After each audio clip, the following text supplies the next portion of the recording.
मार्गदर्शक सोलापूर जिल्ह्याचे पालकमंत्री चंद्रकांतजी दादा पाटील, व्यासपीठावर उपस्थित असलेले सर्व पक्षाचे पदाधिकारी, सर्व पक्षाचे आमदार, महिला आघाडीचे पदाधिकारी आणि समोर बसलेले सोलापूर जिल्ह्यातील आमच्या महायुतीतील 14 घटक पक्ष आहोत आपण. आता समोर गेले माहित नाही, पण आम्ही ज्या धाराशिवला बघितलं 14 घटक पक्षाचे सर्व कार्यकर्ते, शेतकरी बंधू, पत्रकार बंधू, इलेक्ट्रॉनिक मीडिया, प्रिंट मीडिया आणि आज केंद्राच्या निर्णयाप्रमाणे महाराष्ट्रामध्ये आदेशित केल्याप्रमाणे आपण एक महामेळावा, महायुतीचा महामेळावा समन्वय करून आपण एकत्र येतोय. विचाराचं बंधन करण्यासाठी एकत्र येतोय, मनोमिलन होण्यासाठी एकत्र येतोय. याच्या मागची भूमिका शासनाची काय आहे हे थोडक्यात नमूद करतो. मला माझ्या पुढचे पुण्यातले 2 कार्यक्रम आहेत, दक्षिण पुण्यामध्ये आणि पूर्व पुण्यामध्ये. त्याच्यासाठी आमच्या या कार्यक्रमाचे अध्यक्ष आपले पालकमंत्री चंद्रकांत दादा पाटील यांची मान्यता घेऊन त्यांच्या संमतीने मी सांगितले की 2 शब्द मी बोलून मी पुढं मार्गदर्शन करतो. ह्या मेळाव्याचा उद्देश काय? कारण तुम्ही बघितलं असेल 2019ला असेल आपण सर्व लोकसभेच्या माध्यमातून एकमेकाच्या विरोधात ठाकलेलो होतो. 14 घटक पक्षाच्या बाबतीत मी बोलतोय.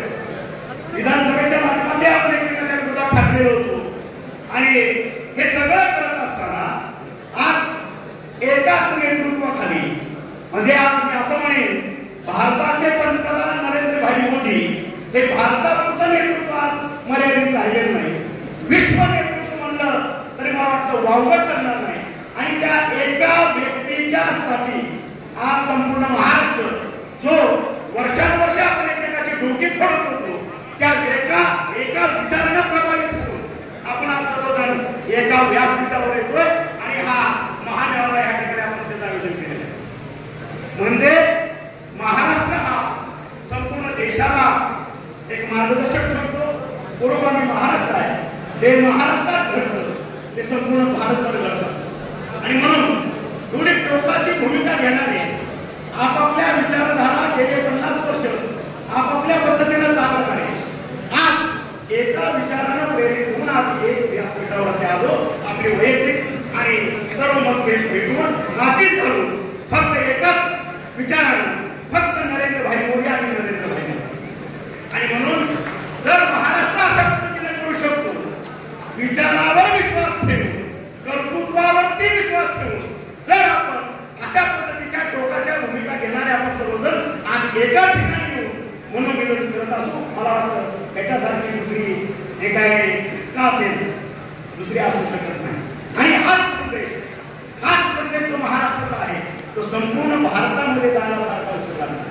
कारण महाराष्ट्रात अजून असे कित्येक नेते, साधू संत ज्यांनी दिशा संपूर्ण जगाला दिली, संपूर्ण भारताला दिली आहे. त्याच्यामुळे हा विचार आपण एकत्र करून आज एकच नेतृत्व आपण मान्य केलेला आहे. येत्या लोकसभेला विचारांचा जर सोडून उठवायचा असेल फक्त नरेंद्र भाई मोदी आणि त्यांनी तुम्ही बघितलं असेल 2014चं विचारांचं सोडून केले आपल्याला सुरुवात केला.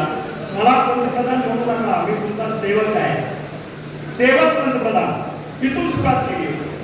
चहावाला सेवक पंतप्रधान 14 ते 19 आपण बघितलं, 19 ते 24 बघितलं. ज्या पद्धतीनं महाराष्ट्र प्रगती करतोय, ज्या पद्धतीनं देश प्रगती करतोय.